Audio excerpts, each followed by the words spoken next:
Another feature of the show, if you like Shelby's and the products that he put out, well, you can have a feast here today. You can see almost everything he did. And we're here today with Steve Forstall. And Steve, you've brought out a wonderful car. Tell us about it. Thank you. It's a 1965 Shelby, and it's one of the first, it's serial number 48. It's actually one of the first Shelbys to ever race and one of the first ones ever built. I've actually talked to every owner that has owned the car, 4 owners. It won its first race. I've got pictures here documenting the first man that won the race, and I've got pictures of other races that it ran, and was quite a successful car up in the northeast region of the United States. One of the neat things that I really like about it is almost totally original. Yes. The paint is almost totally original. The interior is totally original. It's got 53,000 original miles on it, and I love to drive it. If I'm in a bad mood, I can get in a good mood real quick. It's just a super car, and it's just got a certain character. It's a beast to drive, but that's what I like about it. Absolutely. I'm a big fan of original cars, and they're only original once, and that's so much of their history. And you can come to shows and see restored cars anywhere in the world. But to find really historic cars that are still original.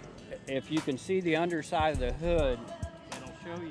It was a hand-built car. Hand-built car. Yes. It looks like it was damaged at one time, but building them, they were so crude that this is what they look like. Well, now this is indicative, if I'm not mistaken, of the first 100 cars. Yes, exactly. Yeah. That they had the crude hoods and they had the screens here. The later cars don't have that. They initially thought they were only going to build 100 cars. They really weren't sure if people would take to these cars being as nasty as they were on the road, you know. So, and it's got its original competition brake hoses here for the front brakes. You know, they had a big Galaxy radiator for racing, and you know, they were just a real handful. I talked to the first owner who won the first race, and he'd raced a 289 Cobra for a number of years. And I asked him how this car was. He said the first time he drove it, it was just like it was stock from the factory. Same spark plugs, everything, same tires that it came with. I said, well, how did you do against the Corvettes? Because that's what they were, you know, keyed in to beat. And he said, I blew their doors off. Even the ones with the special motors, I blew their doors off. He said, these cars were so fast, it was unbelievable, you know? So it was just, it's incredible, you know, how good they were.